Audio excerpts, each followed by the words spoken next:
L'objectif de cet ouvrage était de rassembler des réflexions sur différentes thématiques qui vont être abordées par les chercheurs au sein du champ critique en comptabilité, contrôle et audit.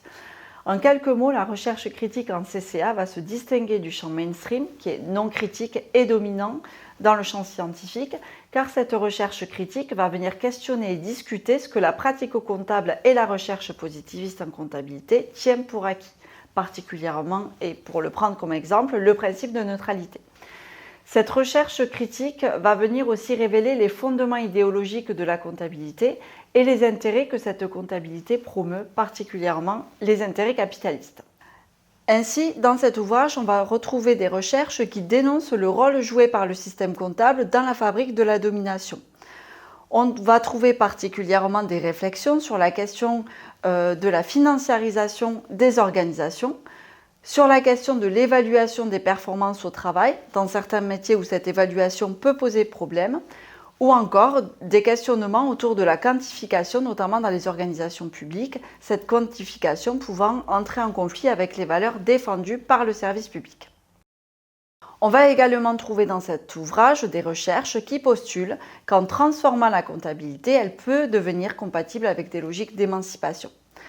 Dans ce cadre, ces travaux considèrent que les évolutions réglementaires récentes, notamment avec la CSRD, ne sont pas suffisantes pour permettre à la comptabilité de devenir un véritable vecteur d'émancipation.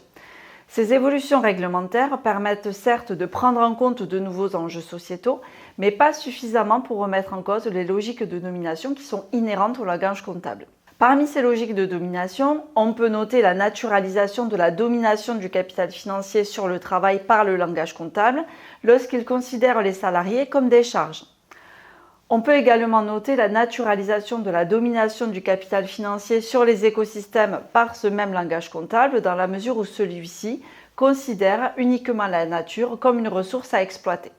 Comptablement, une entreprise vertueuse sur le plan écologique et ou social a toutes les chances de publier un résultat comptable plus bas qu'une entreprise non respectueuse des écosystèmes et des droits humains.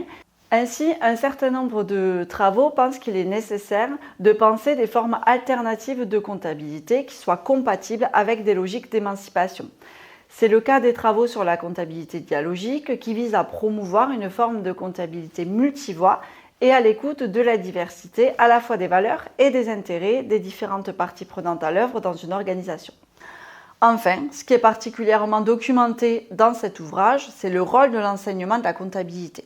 En tant qu'enseignants-chercheurs en comptabilité, nous avons le pouvoir et le devoir moral de transmettre d'autres logiques que la seule logique de maximisation des performances économiques et financières à nos étudiants pour faire de ces étudiants de futurs professionnels responsables. Se poser la question du rôle que nous avons dans la société en tant qu'enseignants-chercheurs est primordial et d'utilité publique, et cet ouvrage permet de proposer quelques éléments de réflexion comme fondement pour des développements futurs.